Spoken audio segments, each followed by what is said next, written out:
Welcome to the Leslie Hawkins podcast. Each week, my guest and I discuss one pivotal moment in their life, what they learned from it, and their words of wisdom. On the outside, she was doing everything right. A healthy lifestyle, fitness at the core of how she managed stress and showed up every day. Then her body started sending signals she couldn't ignore. What began as stomach issues turned into a diagnosis of C-difficile, a highly contagious intestinal virus, and spent weeks in and out of hospital, including Christmas Day. And then an alarming discovery, an 8-centimeter cancerous tumor in her colon. Everything moved fast after that, immediate surgery and preventative chemotherapy. But through it all, her commitment to movement and mindset became her anchor. Walking upstairs, lifting light weights just days after returning home, focusing on what she could do instead of what she couldn't. This is a story about the power of discipline, perspective, and a positive mindset, and how the habits we build before crisis can carry us through the hardest moments of our lives. Welcome to the Leslie Hawkins podcast. I am so happy that you have joined us today, and I have a special guest with us. This is Jennifer Hawkins. So Jennifer is Senior Vice President at the Bank of Montreal Financial Group. She is on the board of Payments Canada, and she has had an illustrious career in the financial services industry. Beyond those titles, she's also a mother and a daughter and a friend and a wife and a sister and she's all of that. And I have had the absolute pleasure of traveling the world with her and have always looked up to her. And in case you didn't guess by the name, yes, Jennifer is my sister. So welcome. Thank you. It's fantastic to be here. So love it. This is great. I've been looking forward to this. That's excellent. So this podcast is all anchored on one question, which is, what is one pivotal moment in your life? And the reason I chose that question is because I believe we all go through so many pivots. Mm-hmm. And the reality is that sometimes it can feel like you're really isolated when you're going through that pivot. And yet when we share our stories, all of a sudden there is a community that comes out of that. And so this podcast is just that. It's to share stories so that we can create more community. And so people can feel like they're not as alone as they're going through whatever good or bad pivot is happening, right? It's not all negative. So let me ask you, what is one pivotal moment in your life? Well, it came as a surprise, but my pivotal moment was when I was diagnosed with stage 3 colon cancer in early January 2020. There were a number of things that led up to that, but that was probably the moment. I can remember it was a Friday morning when I was in hospital at that time. But if I rewind the clock a bit, it probably started in the summer of 2019. You and I were at a family reunion, Yes. Which was a great time, but I wasn't always feeling 100%. Through my work, I have the opportunity to have an annual physical checkup every year, and that year was going to be in September, and doesn't happen very often, but the doctor actually canceled that appointment. She wasn't available. And I had written, I went back and looked at my notes, and I had written stomach issues on the list. So I knew that something was a little amiss. And then I was working on a deal at work, and I never get sick. I had worked at the bank for 5 years, not taken a sick day at all, and got sick coming back on a flight, got a fever, a few days off, etc. Just feeling a little run down. And so prodding from my husband, decided to go to the doctor, had an ultrasound, and I was diagnosed with diverticulitis. and given antibiotics to deal with that in October. And, I went on a variety of different, liquid diets, don't eat this, don't eat Mm-hmm. that, sort of getting used to that. And then through November, I was getting worse. Um, couldn't keep anything in my stomach, frankly, and was down to like crackers and rice and a lot of runs to the bathroom. And so decided it was a weekend and I was just not feeling well. Mm-hmm. And so was strategic about when I went to the hospital and to the emergency department and decided a Sunday morning at 8 a.m. would be a good time to go Yes. because it wouldn't be a lot of other people there. And presented myself. I'd lost about 10 pounds by then and explained my situation. And they admitted me actually right away. Oh, And because I had to make very many trips to the bathroom at that yeah. time, I had my own private room with access to washroom. And I expected to be like, I'd never been admitted to hospital except for Mm-hmm. having children. So I just expected to be there for a couple of days. I remember looking back at an email, sending a note to a colleague on my team saying, I'll be back, by the end of the week or something like that.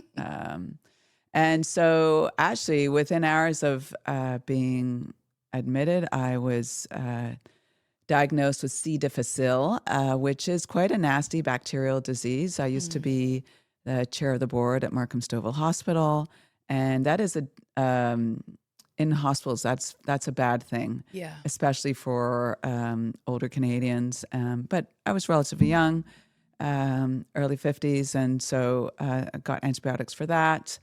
And there was mention in the first few days about having surgery, and I found that alarming. But anyway, I was in the hospital for 10 days, pumped full of antibiotics, generally got better, and discharged. We had planned that year to go to Boston, see the Patriots play, and have, just a trip before the holidays. Canceled all of that while I was in the hospital. And I do remember coming home, and I've heard people who've gone through, a bit of trauma that like the world kind of felt like it stopped. Like I Yes. had not been out of this hospital room or this hospital for 10 days. And sort of the emotion and gratitude of being home, back in my own bed. For anybody that stayed in a hospital for a while, it's a noisy place. I mean, I was fortunate to be in a room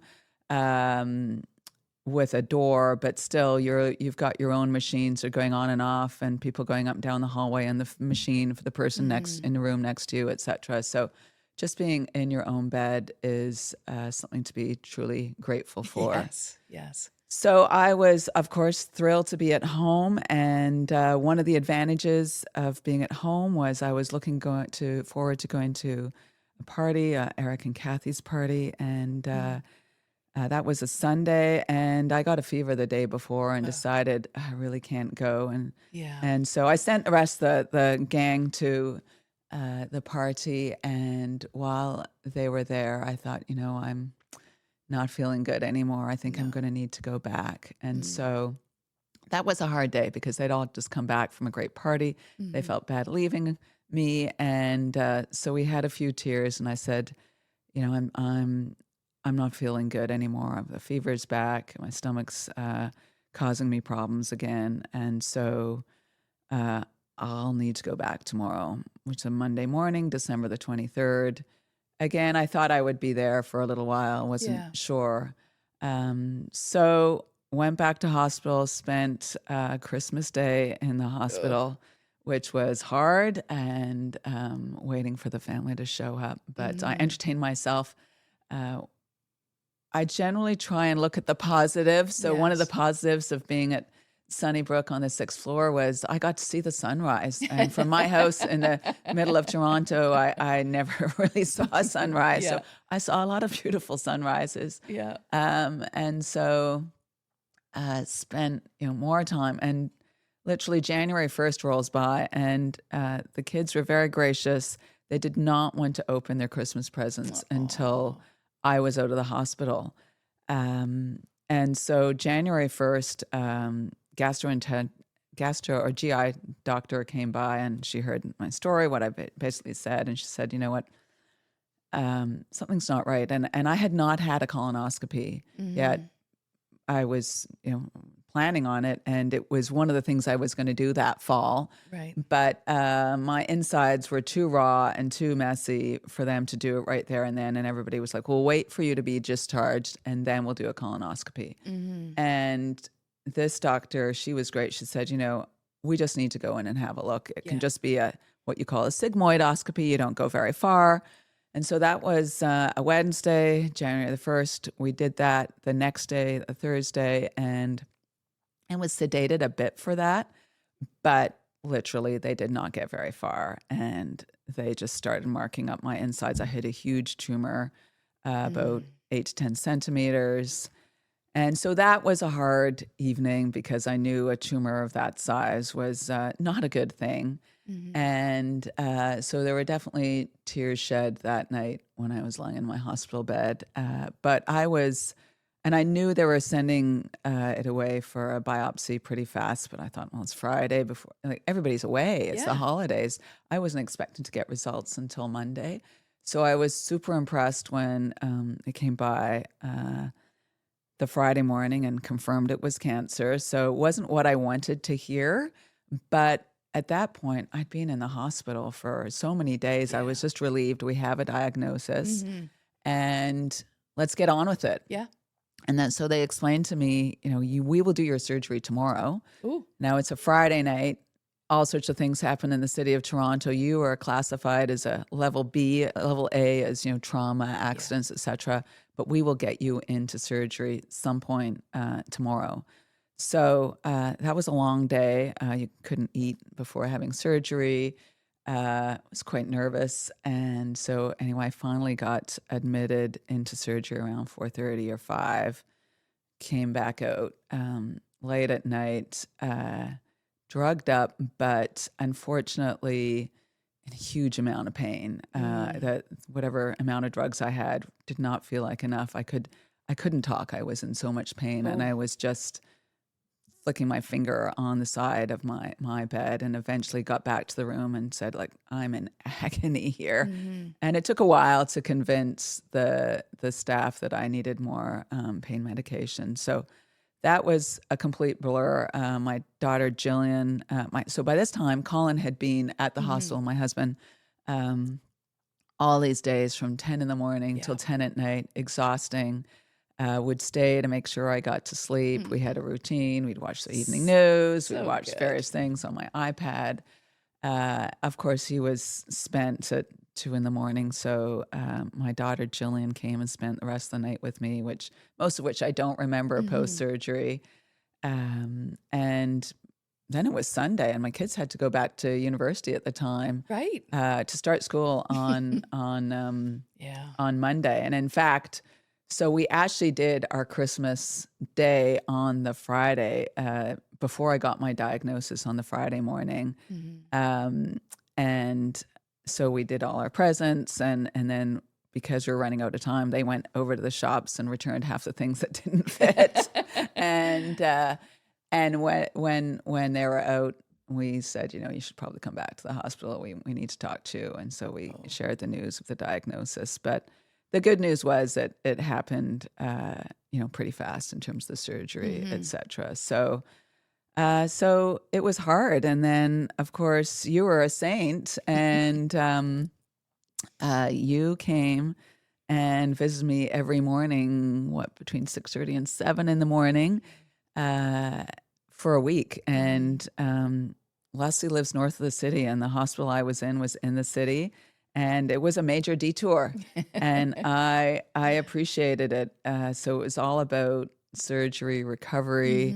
It was nice to have someone to talk to, watch the sunrise. It was darkest January. Yes. And I think I got discharged on the Friday. Anyway, it was my job that week was to get off the pain medications as much as possible before I was discharged. So, Yeah, and then a couple of weeks later, I was referred to an oncologist, saw my oncologist at the end of January, and I had done my own research, and I figured it was stage 3 because they'd removed about 50 lymph nodes, of which 5 are cancerous. So I knew it had spread to the lymph nodes, which is what Okay. makes it stage 3. Stage 4 is when it spreads to other part, like your Organs, lungs yeah. and liver, etc. So, so that was the beginning of my chemo journey. Yeah. So chemo for 6 months, every 2 weeks. Although so the C-difficile kept coming back. I actually Yeah. had 5 rounds of C-difficile That's until crazy. September or October of Yeah. that year. I was a master of knowing when Yes. it had come back. Right. And by that time, while I was in the hospital, I had a great doctor who knew all about, I can't remember the field. But anyway, Yes. she was fantastic. And then, of course, the pandemic came and she was all over the pandemic and Right. COVID as well. But she always gave me great care. That's So, amazing. yeah, I can say more about my chemo journey. But Yeah. Okay. that sort of early January, you've been stage 3 cancer, colon cancer. That was definitely a pivotal moment. Yes. The oncologist did say, there are some people who work, and I do have met a few people who've worked through that kind of cancer, and I just felt, no, I need to focus on myself. Like this is actually an opportunity, and it's something I need to do, and I need to step back from a busy career, and things were already changing Yeah. as it related to COVID. We were watching the news coming out of China, and my husband had lots of experience from SARS, yes, Yeah. and so it was it was a journey that we were all starting. Exactly. So Exactly. And he's from, he's he worked works in in the the healthcare healthcare industry and health industry. He knows it all administration. too well. So yeah, Yeah. yeah, Okay. That's a major pivotal moment. it is. So when you say that you didn't quite know, you knew something was wrong, but what was your thought at that point? Did your mind ever go to, I think I have colon cancer? Absolutely not. Okay. No. I mean, I have a fantastic family doctor. So when she said diverticulitis, Which is what? which is basically things get stuck in your stomach, Oh, and so okay. you need to in pockets within your bowel, and so you need to avoid things like cruciferous vegetables. Cruciferous was not a word I knew, but No. things like broccoli and Yes. Brussels Okay. sprouts and things like that. And my favorite things like berries and raspberries. I'm Okay. like, oh my goodness, a life without berries. Okay. Exactly. So I was really just thinking I needed to get used to that.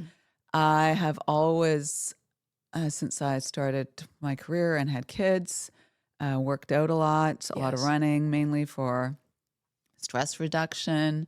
So when I showed up at hospital, I mean, someone did make a passing comment. Well, there's a 10% chance that you have cancer, but like that, that's not, that's Yeah. not what we're looking at. Right. So the thought did not really Okay. cross my mind until I was literally, Yeah. they were having a look at my insides and Yeah. said, well, you have this huge tumor. I went, Okay. oh, That's right. okay. And it was clear that antibiotics, they were effectively treating the C. difficile. They weren't treating the cancer, Yes. but that's only hindsight. Yes, exactly. And the C. diff and the cancer are not correlated. No, Right? the C. diff was a potential side effect from the antibiotics. I mean, my doctor did warn me of that. But I'm like, oh, there's a 10% chance. Like Well, whatevs. that's not going to Yeah. happen. And it only really cleared up when I was finished my chemo. I think, Okay. my body was weak, and so it just kept coming Totally. back. Yeah. And so there were 2-3 times where I didn't do my usual chemo because the C. difficile came back. Right. And so I was too weak Okay. they wanted it Yeah. to be cleared up before I did my next round of Exactly. chemo. Okay. Yeah. And so you get the diagnosis. Now you have the surgery, and they took out a good chunk of you. Yes. Yes. Yes. Of your colon to remove not only lymph nodes, but to remove the tumor Yes. Yeah. and potentially areas Yeah. around it. So basically, 8 to 10 centimeters of tumor and then 10 centimeters on either side. The good news is we all have very large colons. So, it's called a resection. So they put the Okay. two bits together. They take Yeah. 30 centimeters out and put that back together, Okay. and Great. you're good to go. Yeah.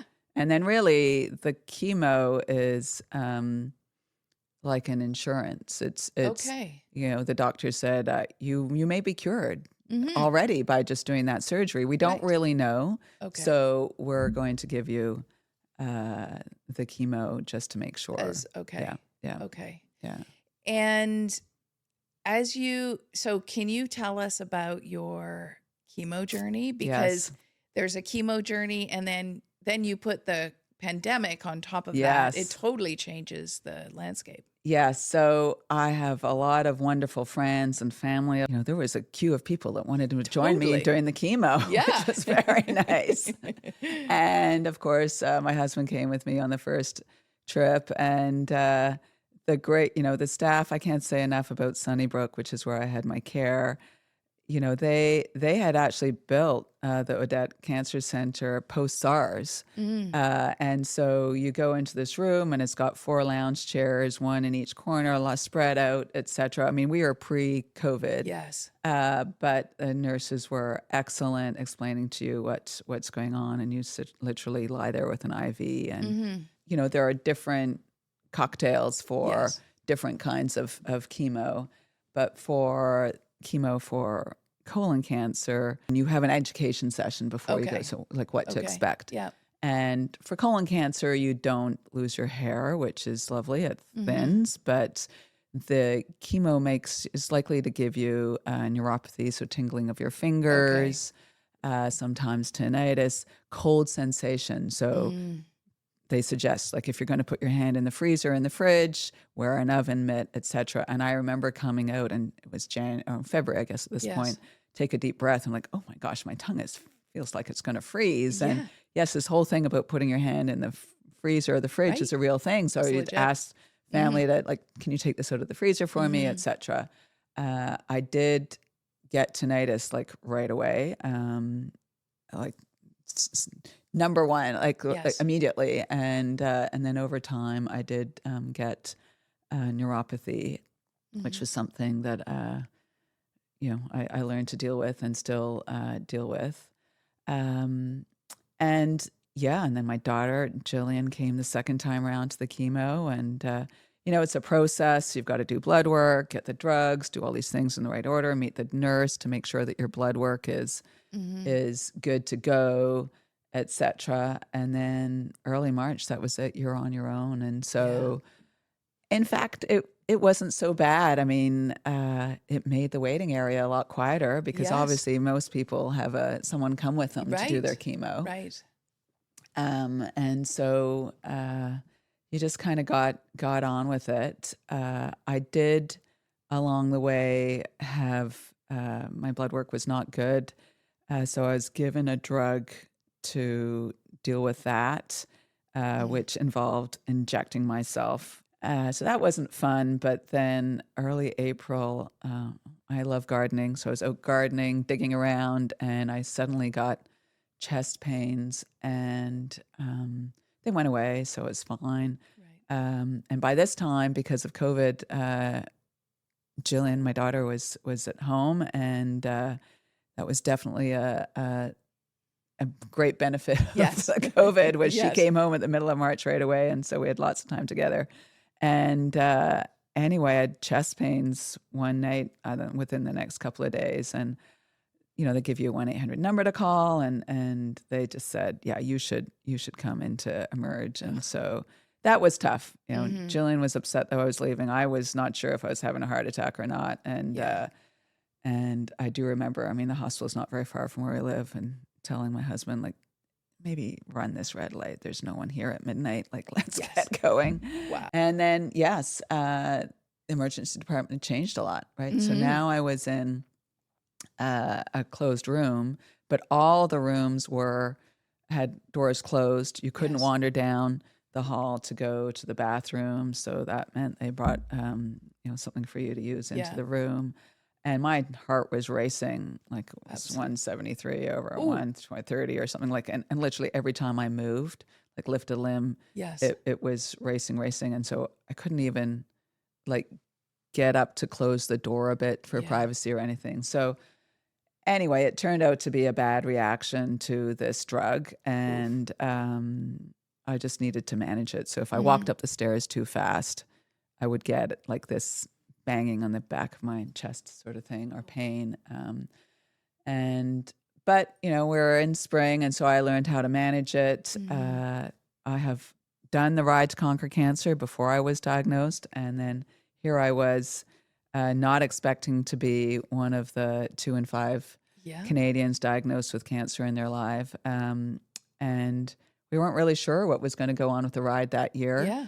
And it was pretty clear it was probably going to be virtual, but it Yes. kept on getting postponed. And I ended up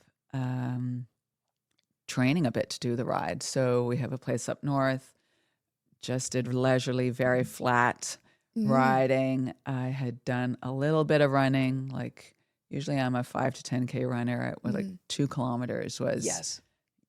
was great. And anyway, there was just a little hill, and we said, well, we'll just go up that hill. And then sure enough, I got the chest pain and the back pain. I'm like, okay, stick to the flats. Yeah. But I No was just hills. happy to be out, honestly.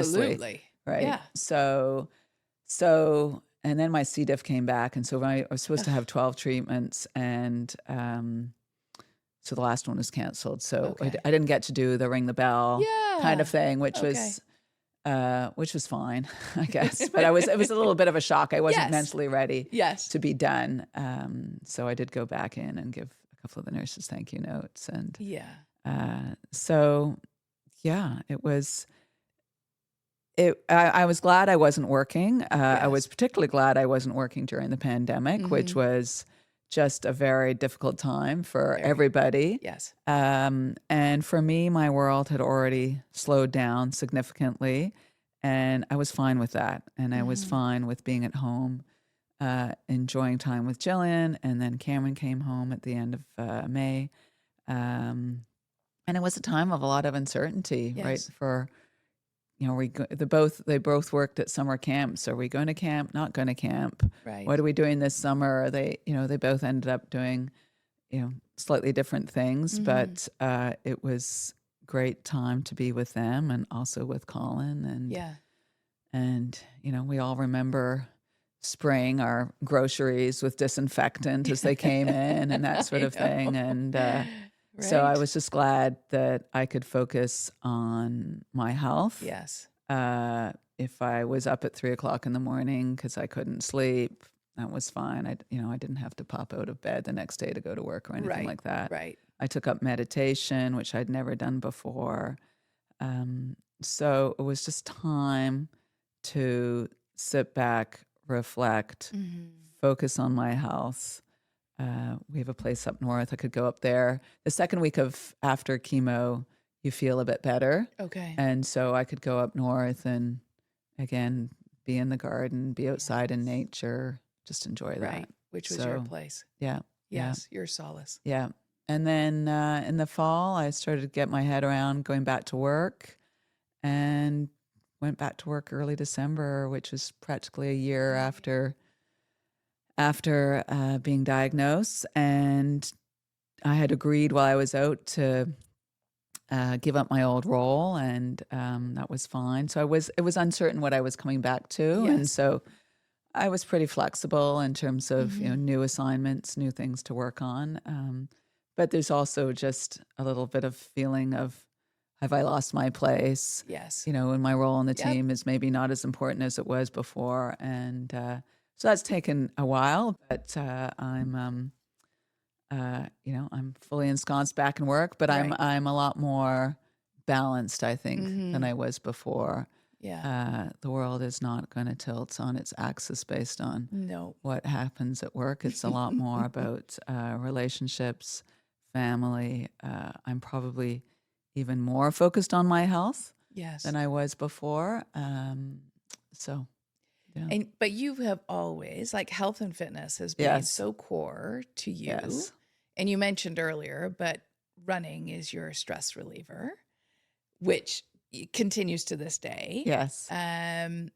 But the fact that you were so healthy and fitness was part of your world, that must have helped not only recovery, but you to be able to manage through the chemo as well. Absolutely. So I said earlier, I didn't really present as someone who was likely to have cancer, but I went to see the oncologist for the first time at the end of January. I had the surgery January 4th, and I was already walking up and down the stairs in the house. I was starting to lift my 5-pound weights. And I remember Dr. Earl, my oncologist, saying, "Wow, I really don't have too many patients who are weightlifting before they've come to see me." And so it made me stronger physically, but I've also always exercised because I believe it makes me stronger mentally. Yes. I can withstand the ups and downs more. What I didn't know at the time was that the research demonstrates that exercising before, during, and chemo and after chemo makes a real difference in your outcomes. So Jillian, my daughter, did an undergrad at physiology at McGill, and she went on to do rehab science at UBC, and she did her research on the effects of exercise on cancer outcomes. And she happened to do it on women in BC with stage 3 colon cancer. Right. So that was her So good. thesis. And it is absolutely, and she also did studies on ovarian cancer and breast cancer, and all studies where they're following women who are doing exercise programs during chemo. And there's a long history of people believing that if you're going through cancer treatment, you should just lie on the couch and rest. And that is in fact not true. There are a lot of physical benefits, but also social benefits from coming together during these these exercise programs. And remember, a lot of these, some of the research was exercise virtually as opposed to in person because we're still post-pandemic. Right. But there's a big study that was quite well publicized in the summer, New England Journal of Medicine, with a lot of oncologists and researchers in Canada participated in it, that says for colon cancer, if you exercise during and after your treatment for 3 years, it reduces your risk of recurrence by 37%, which is actually more than many drugs. Yes. So definitely when you go to the doctor, they say you should be active 150 minutes a week. But, the definition of active varies. But I do think there's a world where oncologists will be sending you to an exercise program to tell you, join this class or do this program because it will improve your outcomes. It absolutely matters. Yeah. Those are amazing stats. Yeah, it's quite groundbreaking. That's very good. Okay. Yeah. So we all need to get out there. I didn't know I was onto it, but you're ahead of the game. Yes. Now there is a story of you riding a bike in the hospital. Is that right? Or a stationary bike? No, I did not do that. Okay. That must be a myth. But I did, as I said earlier, do the Ride to Conquer Cancer before I was sick. And then I was actually asked to speak at the opening of the ride in 2022 in front of, I guess, 4,000 or 5,000 riders, and told them my story. Yes. And essentially a message of hope that I survived, and that cancer outcomes are much better than they used to be. Yes. 30 years ago, the chance of surviving colon cancer was in the 30 to 35% range. Now it's 65 to 60 to 70%, Amazing. somewhere in that range. Yes. Which is twice as much as it was. Yeah. And the treatments are better. The surgery is better. Yes. I had laparoscopic surgery, which means they just go in and make a few incisions. 10 years earlier, I would have had like a big cut up my middle, right? Which Right. again makes recovery much more lengthy and challenging. So we are all grateful for the research that Princess Margaret, Sunnybrook, all the cancer institutions in Canada make to improve outcomes for Canadians. And I feel grateful to be a beneficiary of that research and the advances in cancer care. Yeah. And that all of the work that you do as part of the Ride to Conquer Cancer, raising money, like it makes a difference, right? Those stats are amazing. Yes. Right? Yeah. So the ride is over 20 years now. Okay. And actually, no, it's the 19th year. 20 years will be next year. But the ride generally raises, $20 million a year. It is the number one sports-related cancer fundraiser, larger than Terry Fox. Not that it's a competition. Right. I've done the quick math. I think I've raised about $100,000 over the last 9 years. This will be my 10th year, and I can't imagine not doing it. Yes. My son Cameron has joined me in doing the ride. Colin, my husband, did the ride in 2020. Well, he did it with me in 2020. So they did the ride at the end of the summer, and that was another funny story where my goal, was set your own goal because we're all in the pandemic. So my goal was 50 kilometers, and we did it north of the city, and my watch was tuned to miles. I had no idea, and it was a hot summer day, and I was struggling. And anyway, it turned out I had done 30. I thought I had done 30 kilometers. I'd done 30 miles, which is actually 50 kilometers. So I was quite grateful. And then the next year again, we did it north of the city. Yes. Colin, Cameron, and I, and it was virtual, and we did the 2 days. Yes. They did the first day with the Team BMO, and then they did the second day. And because it was the end of the summer, we were so fit, it was a piece of cake. Right, So, right. You're like, I've got this. Yeah, I've got this. Amazing. So, that's so good. Great. Well, honestly, congratulations on Thank raising you. so much money. And I know you and the Team BMO are like right at the forefront We of are. really pushing the importance of that ride. So that's great. Thank you.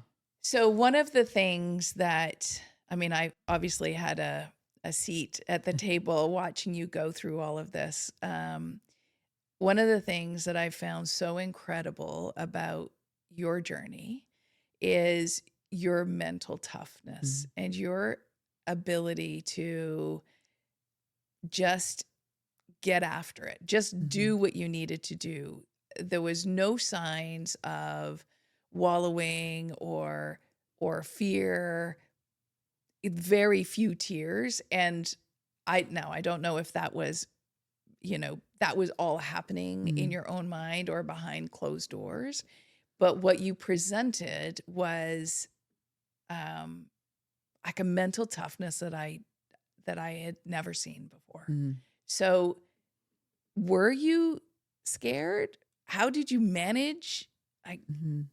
How did you manage the emotions? Yeah, there were definitely times, especially the first time I was in the hospital and before I came back the second time, where you're just not getting better and you're expecting to get out and you're not feeling well. And I managed things, I took notes of everything that went on, temperature, bowel movements, all the things you don't want to measure, just so that when the doctor invariably came in at 6 a.m. when you're not feeling your best, you actually could say, yeah, this is what happened yesterday and this is how I'm feeling. So part of me is about advocating for yourself because as much as your family wants to be there all the time, they can't be there all the time. Yes. And so you need to do that. There were definitely moments, probably that night before I was diagnosed, I knew I had the tumor and this is where I was going. But, the question I asked the surgeon, who was fantastic, when she came in and said, we're going to do the surgery. This is what you've got likely got colon cancer. I said, well, am I going to live to see my kids get married? And She said, absolutely. And so I just had hope. Like Yes. I was taken aback, but as I said earlier, I also, now I knew what I was dealing with, Hmm. and we just got to tackle that. Right. But I wasn't going to do it half-heartedly. Like I wasn't going to work like I needed to focus on myself Yes. and make sure I had well, not make sure, but I benefit from the love and support of my Hmm. family and my Hmm. friends and you Yeah. and others. So, um, and I think self and reflect and reflect. Yes. Like I, as strange as it sounds, cancer has been a gift Hmm. because it has made me more grateful, more empathetic, more appreciative of so many things in my life, and so.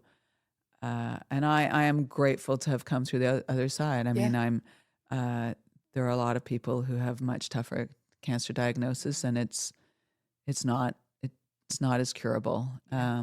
And so, but I read a book that was given to me of a friend of a friend, stage 4 cancer, and she had stage 4 breast cancer, and she's still here. Yeah. So it's I think a lot about positive mindset. Hmm. Um, being strong mentally Yes. in addition to physically. Okay. If you wallow in self-pity, I do think that affects your outcomes. I Yes. don't know the science behind it, No. but I think positive thinking and having a social, certainly a social Hmm. structure. I do know from Jillian's research that if you're lonely, if you don't have people to check in on you when you are going through cancer treatments, that's not as good for your outcomes. Right. Yeah. Surround Yeah, yourself with people who love yeah. you and Check in on community. you. Hmm. Exactly. Yes, exactly. Yeah. Okay. So you are now, yay, 5 years cancer Yes. free, which is amazing. So congratulations Thank for you. that.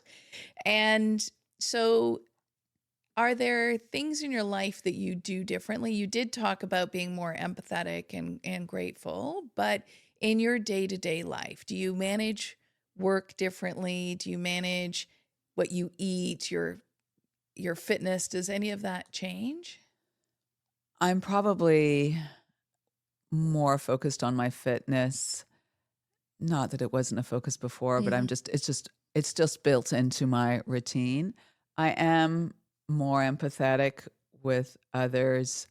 I have a better sense of pain, whether it's physical pain or mental pain, Hmm. um, whether it's my family or friends. One of the things when you're going through cancer, you really see your friends step up, whether it's gifts or cards or flowers or, so many supportive notes. And I would say I worry less. So if someone's had a parent die or they're going through something difficult, I lean in more than I used to because I Yes. understand Mm. um, that sometimes people are afraid to reach out in that Yes. situation. And so I worry a little less about what I'm going to write in that note. Yes. I will just write something that I feel is supportive, and but the most important thing is to write a note Yes. or to show up with something, cooked Yeah. goods, or to have someone over for coffee Yeah. or to go to the funeral and be there. Yeah. It's important to show up. Yeah. Yeah. And be So, worried less about the how and the what and yes. all of that. Yeah. Like I've always had this thing at work since the kids were small, the 5-year rule, Mm. right? Are you going to remember the recital or the hockey game, or are you going to remember the meeting that you were in or that you missed? And Yeah. no, you got to just say I'm leaving at 3 in the afternoon to make this hockey game or whatever it Yes. is. And so it's the same if I'm going to leave Hmm. for something that's important to someone, Yes. whether it's a funeral, someone I even didn't know, right? The Yeah. parent of a friend. Right. I'm there to support the Right. friend. Exactly. So I think I'm more thoughtful that way. I'm also more appreciative of the little things. I love to garden. I am grateful that the daffodils come up every Yes. spring. You know, there could be a war going on. Somehow these little green shoots keep coming up, and I'm Yeah. grateful for that, despite what is going on in the world or in my life. Hmm. I'm grateful for the changes of the seasons. Nature, I think, is very healing. Yes. And so that's important to me too. That's amazing. So, for those listening and watching, what would be the words of wisdom that you would share with them? Yeah, I think there's a couple. I think there's power in having a positive mindset. Yes. Uh, I think that you need to vouch for yourself, vouch for your own care. Uh, Cancer aside, honestly, Yes. I think there's just so much to be said to think about you're in charge of your own destiny Hmm. and to be responsible for you. Yes. I think that there's so much power in relationships, and that is the most critical thing in life. Yeah. So, as you know, we just had a party to celebrate my So good. 5-year cancer-free, and I'd promised myself in the depths of my care that I would have a party because I wanted to celebrate coming out of this, Yes. coming out of the pandemic, which was so tough on all of us, but it was really to say thank you. Hmm. Yes. So I think those relationships are really important. They're absolutely key. And we were so glad to be there and to celebrate with you. And it was amazing outpouring from all of your friends, people that you've touched around, Mhm. like the whole community. I mean, people flew in from That everywhere, was very which gracious was of them. quite amazing. But it's a testament to you. It's a testament to you as a person. And I I know everyone is grateful that you're here. I am so grateful that I get to be sitting next to you here, but mostly in life. Thank I you. am very grateful for you as a sister. You have managed to lead a path that has made it easy for me to follow in your lead, which is helpful. But one of the things you and I do is we do sleepovers, Which is great. which is great. So we started doing that, and we will get another one on calendar in the next few weeks. But that time that I get to spend with you is invaluable, and I love it. And and I just I am so grateful that you're here. Thank you. I'm so grateful that you made your 5 years. I am in awe of how well you have come through this. Yes, physically, but the mental strength that you have. I am absolutely inspired by you, and I absolutely adore you. Oh, So thank thank you so you. much I for love you being here. too. Love I you. you know, you are a great example of loving with action, and so I will always remember you coming to see me in the hospital, and I love our sleepovers too. Yes. And beyond, you know, beyond family, I will say I do think I have a role to Mm, share my story with others in the broader community, the work community yes. elsewhere, to say it's okay to talk about cancer. Yes. Uh, I did a post. I couldn't do anything on social media while I was going through treatment, but the February after I was back at work, I did a post on LinkedIn, and oh my gosh, so many people reached Yeah. out, including people who had just been diagnosed with cancer and Yeah. had not told their family, etc. And so I was, wow, like, so you never know the impact you're going to Yes. have when you tell your story. Yes. And so I try not to hide behind it. Hmm. It's not the first thing I talk about when I No. meet someone, of course, but I will say, yeah, I was out in my career in 2020 because I was Yeah. dealing with colon cancer, Right. and then I did this and this. But I do feel that it's important to talk about it, and important to give people hope Yes. that there are advances in cancer research. And I'm grateful for Jillian for the work that she's done in this Yes. space. I'm grateful for the fantastic staff and Dr. Earl at Sunnybrook, and the whole team at Princess Margaret Foundation, and everything they do with the ride. So it's been a journey, and I feel stronger and I'm more appreciative of my life. Exactly. Well, we're glad you're here, and Thank so you. glad that you continue to share your story, because I think it's very important, and your story is inspiring. That not only is there hope, but that there's learnings through all of it, of being positive, of taking care of your health and fitness before, during, and after. Yes. And that all of that matters. And you are absolutely the poster child for leading that story. So I'm very grateful that you're here. Thank you. Thank you. Pleasure to be here. Thanks. It's fun. Thank you. Thank you for joining me today. Jennifer never ceases to amaze me with her dedication to exercise, a positive mindset, and hope. I've been so blessed to have a front row seat to her journey, and I'm forever grateful that she continues to thrive. Her story is a powerful reminder that even when we're doing everything right, our bodies can still ask for our attention, and how we respond, that matters. If this story resonated with you, please share it with someone you care about, and be sure to subscribe so you can continue to hear more pivotal moments involving one question, one turning point, one powerful story. I'll see you next week with another guest on the Leslie Hawkins podcast.